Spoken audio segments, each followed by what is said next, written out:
ప్రియమైన దేవుని పిల్లలారా, ప్రభువైన యేసుక్రీస్తు నామంలో మీకు నా వందనములు. మన జీవితంలో భయాలు, నిరాశలు మనల్ని పడద్రాలన్నప్పటికీ దేవుని వాక్యమే మనకు ధైర్యాన్ని ఇస్తుంది. ఈరోజు వాగ్దానంలో మనం చూస్తున్న మాటలు దేవుడు తన దూత ద్వారా దానియేలుకు చెప్పిన గొప్ప ధైర్యపు మాటలు. ఇవే మాటలు ఈరోజు నీకు కూడా దేవుడు చెప్తున్నాడు. ఈరోజు దేవుని వాగ్దానము దానియేలు 10వ అధ్యాయము 19వ వచనము. దానియేలు 10వ అధ్యాయం 19వ వచనం వాక్యం ఇలా ఉంది: నీకు శుభమవునుగాక, ధైర్యము తెచ్చుకొనమని నాతో చెప్పాను అని. ఈ వాక్యము దానియేలు ఒక ఆత్మీయ సంఘటన ఉన్నప్పుడు దేవుని దూత ద్వారా వచ్చిన ఓదార్పు. దానియేలు దేవుని దృష్టిలో ఎంతో ప్రియుడే ఉన్నాడు, కానీ అతడు మానసికంగా బలహీనంగా భయంతో ఉన్న సందర్భంలో దేవుడు ఇలా అంటున్నాడు: నీకు శుభమవునుగాక అని. నీ పరిస్థితి బాగుంటుంది, దేవుని దృష్టిలో నీకు మంచి మాత్రమే జరుగుతుంది అని. రెండవదిగా ధైర్యం తెచ్చుకొనుము. దేవుడు చెప్తున్నాడు, భయాన్ని వదిలిపెట్టి నాలో విశ్వాసం ఉంచు, నేను నీతో ఉన్నాను అని. దేవుడు మన జీవితాల్లో భయాన్ని పోగొట్టి శాంతిని నింపే దేవుడు. ఆయన మాట మన ఆత్మకు బలాన్ని ఇస్తుంది.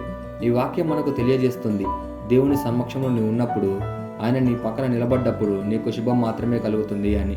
దీనికి ఒక గొప్ప ఉదాహరణ గిద్యోను చాలా భయంతో దాగి ఉండగా దేవుడు తన దూతను పంపి ఇలా అన్నాడు: పరాక్రమము గల బలాఢ్యుడా, యెహోవా నీకు తోడై ఉన్నాడు అని. తనను తాను బలహీనుడిగా భావించిన గిద్యోనును దేవుడు బలవంతుడిగా మార్చి ఇశ్రాయేలు ప్రజలకు విముక్తి తెచ్చిన నాయకుడిగా నిలిపాడు. దేవుడు ఎవరిని పిలుస్తాడో వారిని ధైర్యవంతులుగా మారుస్తాడని ఇది ఒక గొప్ప ఉదాహరణ. దీన్ని మన జీవితంలోకి ఎలా తీసుకోవాలంటే, ముందుగా మనకు ఎదురయ్యే ప్రతి భయానికి దేవుని వాగ్దానంతో స్పందించాలి. రెండోదిగా మన బలహీనతను దేవుని చేతిలో పెట్టి ధైర్యంగా ఉండాలి. మూడోదిగా ప్రార్థనలో స్థిరంగా ఉండి ఆయన మాటలు మనలో బలాన్ని కలిగించాలి. నాలుగోదిగా దేవుని మాటలు మనల్ని ధైర్యపరిచినట్లే మన చుట్టూ ఉన్న వారికి కూడా ధైర్యాన్ని చెప్పాలి. ఈ వాగ్దానాన్ని మనం స్వతంత్రించలాగున మనం ప్రార్థన చేద్దాం. మమ్మల్ని మిక్కిలిగా ప్రేమించిన ప్రియ పరలోకపు తండ్రి, నీకే కృతజ్ఞతాస్తుతులు వందనాలు చెల్లించుకుంటున్నాం ప్రభువా.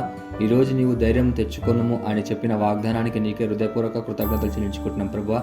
నా హృదయంలో ఉన్న భయాలను తొలగించు, నా మనసులో ధైర్యాన్ని నింపుము. నీ మాటలు నాకు బలాన్ని, నీ తలంపులు నాకు శాంతిని ఇచ్చుగాక.